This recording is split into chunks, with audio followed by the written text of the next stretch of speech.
But again, it's time for the Mo You Know. In 1945, what food accidentally helped invent the first microwave oven? Was it A, popcorn, B, chili, or C, chocolate? We'll have that answer in about the time it'll take you to nuke that cup of coffee. Welcome back. My show is ready and it's steaming hot. A moment ago, we asked what food accidentally helped invent the microwave oven. Of course, the answer is C, chocolate, because, well, chocolate is the answer to everything. In 1945, Percy Spencer was building radar units for the company Raytheon. He noticed that the chocolate in his pocket had melted. He discovered that if you generated the microwaves in a box, the temperature of anything inside that box would rapidly rise. A few years later, the first microwave oven went on sale. But you had to have a wad of cash and a big kitchen. The oven was 5 feet 11 inches tall, weighed 750 pounds, and cost $5,000. Now, I can't confirm this, but he may have also invented the smell of burning popcorn. That's the Mo You Know. Okay, kids, today I'm going to tell you a story about something that, like the dinosaurs, has gone extinct. It's called film. Mom and Dad, and maybe even your big sister, used to put it into cameras to take pictures, and those cameras couldn't make phone calls. How lame was that? Now, there's actually one man who single-handedly removed film from our vocabulary, and he replaced it with selfie. Here's Allie Ward. That camera inside your phone is pretty easy to use, isn't it? Point, shoot, presto photo. But it hasn't always been so simple. There was a time when you had to get to know the inside of your camera by loading film before you could take a photo. Then you had to have it developed and printed to see it. Have you ever wondered who is behind the technological advances that have made our photographic lives so easy? I traveled to Rochester, New York, to meet a man who really is a legend in our time. I'm walking with the man who invented the digital camera. This is Steven Sasson, who more than 30 years ago was given an assignment from his employer, Kodak. And what he came up with changed the history of photography forever. Yep, it was Steven Sasson who invented this, the first digital camera, the harbinger of every single digital camera to follow. And he did it when he was 25 years old. 25 years old. We sat down to talk about his road to invention. What were the very first components of the first digital camera? The very first digital camera was cobbled together with parts that I found from around the laboratory. My vision was to have a camera with no moving parts at all. It might seem obvious to you now that that's the way to do it, but it wasn't obvious back then. And that first digital camera was about the size of a toaster, weighing 8.5 pounds. I'm gonna get you a shirt that just says, "Yo, I invented your camera," so everyone knows. Next, we headed over to the nearby George Eastman House, a museum dedicated to photographic history, to see the first digital camera with our own eyes. Look at that! There it is! Hello! Oh my gosh, what is it like to see this? It's really great. This is the first time it's actually on public display here at the George Eastman House. Okay, I'll pick it up and hold it like this, and I would frame the picture up, and then I would do the click, click, and then once I took the picture, the tape would be moving, and that's how I know I took my picture, okay? If the tape didn't move, I know something went wrong. I would fold. Not only did he show us the camera, but opened it up to show its inner workings. This was the first memory card that's ever used in a digital camera, was down here. And it's made up of those 12 memory chips that were hand-wired. Photography has been with us for well over 100 years, and it's an art form, and it's telling stories. That's still the same. It's just the tools have changed.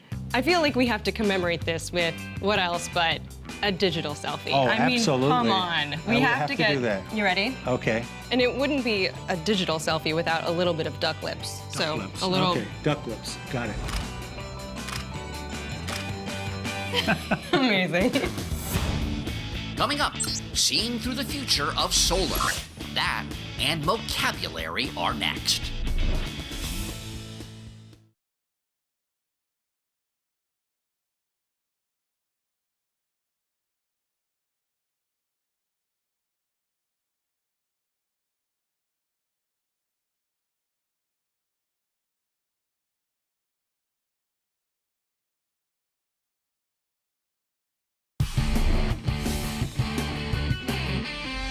In the high-tech world of power generators, solar panels have always been the hottest, the most attractive.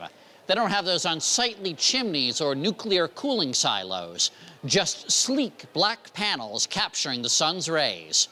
But soon, traditional solar panels could clearly become one of the ugly ducklings of the power world. And when I say clearly, I mean it. Solar panels have been around since the 1950s. We put them on rooftops to collect sunlight and turn that sunlight into usable electricity. They're not always pretty to look at, but they work. The challenge has been the cost. It takes a whole lot of solar panels to generate enough electricity to power a home or building. So researchers at Michigan State University in Lansing have been working hard to figure out an alternative to traditional solar panels. I spoke with MSU research scientist Dr. Richard Lunt about his invisible innovation to harness the sun's energy. Hi there, Richard. Good to see you. Hey, it's great to be here, Mo. My understanding is that we continue using fossil fuels over solar power because solar power is still too expensive to convert into usable power. That's exactly right. There's enough solar energy to power the whole world many thousands of times, but we just don't do it because it costs too much. In the 1970s, scientists discovered that you can trap the sun's energy in glass or plastic using special colored dyes that absorb light rays and direct them to the edges of a glass plate, where attached solar cells can convert the light's energy into electricity, in this case, to power a small fan. Imagine if all the glass in your home could be a power source, just like this glass plate.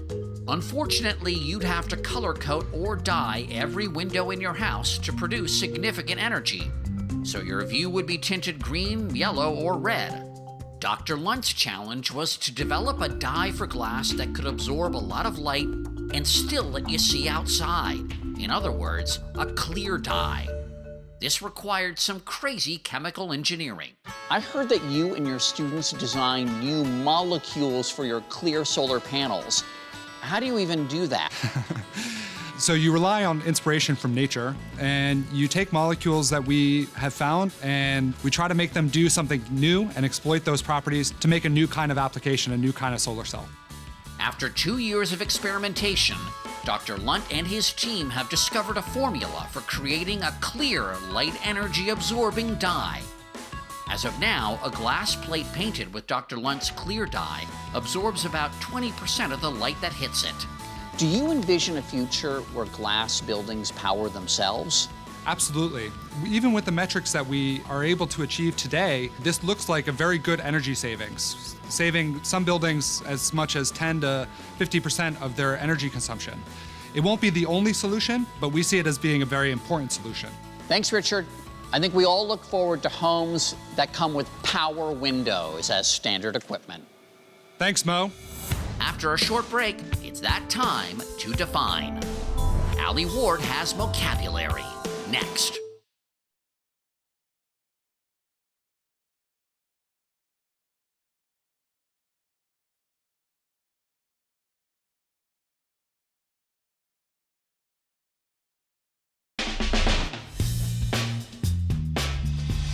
Welcome back. Now, each week, I sit down with my trusty dictionary. And when I say dictionary, I mean laptop, to give you the definitions of the bigger words that we use on the show. And we call this vocabulary.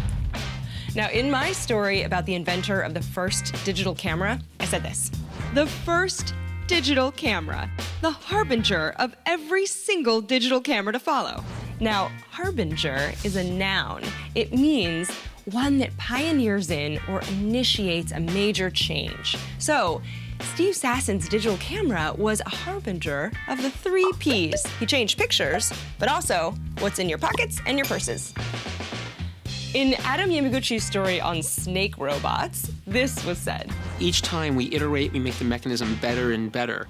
Now, iterate is a verb. It means to say or do again and again. So in this case, the robo-reptile kept breaking, and that's how they made them better and better. And I'm not gonna lie, creepier and also creepier. And that is your vocabulary for the day. I'm Allie Ward.